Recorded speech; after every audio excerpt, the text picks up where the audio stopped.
The work I do with the migrant population involves helping migrants with their immigration issues and welfare, and also with their medical examinations, and also accompanying them to the labor office and help them to move around, to let them get familiarized with the places around them and where to go in case they are in need of help and other support, and also where they can able to access food freely and clothing. And if also they need advice, I also direct them to go to my hub, which is a center for also information for migrants.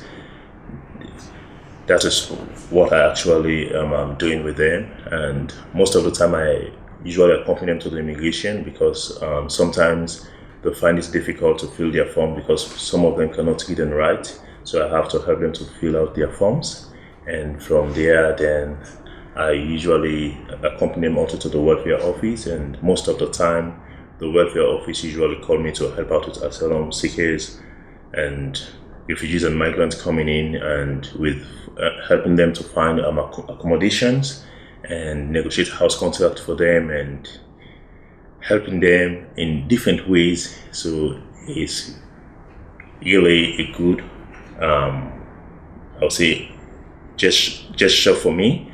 And also, I also do a voluntary work with Oasis, which is a Christian ministry organization that also help out with asylum seekers. I work with a food distribution unit, and also I'm the one taking care of the database system, updating it, doing filings, print out, check the checklist, and also help other newly migrants to do registration, and also sometimes we also have our social cafe at Oasis, whereby we socialize and talk with migrants and try to help them out with issues they are facing and difficulties, and give them advice, tell them what to do and what not to do. Yeah. And one of the way my work has actually empowered migrants, it actually gives them confidence to be who they are, and secondly, it encourages them and inspires them to work harder. And also, my work also empowers them by putting values in them and making them to realize that with their skills and talent and ability, they can also be part of the society. They can contribute positively to the society, and they can also help to develop the society and bring changes around the community.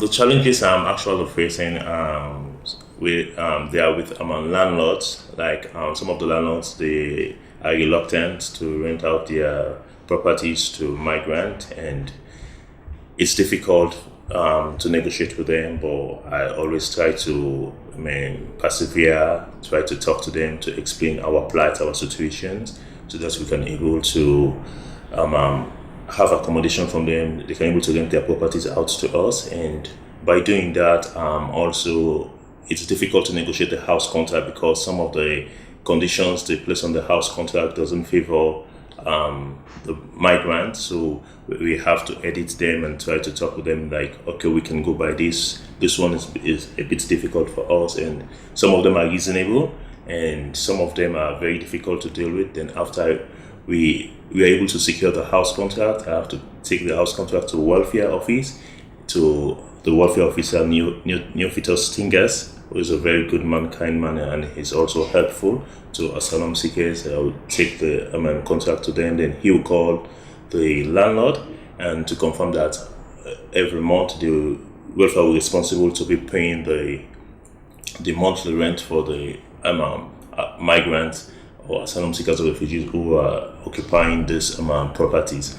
Then that is not the only problem. We also have a problem with the electricity authority and water board making deposit, because you have to switch ownership over to the tenants. But one of the thing we usually encounter is the money to pay, because we have to deposit 350 euros to the electricity authority, and also 150 euros to the water board for them to switch the electricity and water bill over to the tenant's name. And most of the time, asylum seekers do struggle to pay this money to the electricity authority and the water board. So one of the things I always usually do is to negotiate with the landlords and give them a time frame, maybe within 3 or 4 months. We will have this money to give to you, and this tenant, they can able to use this money.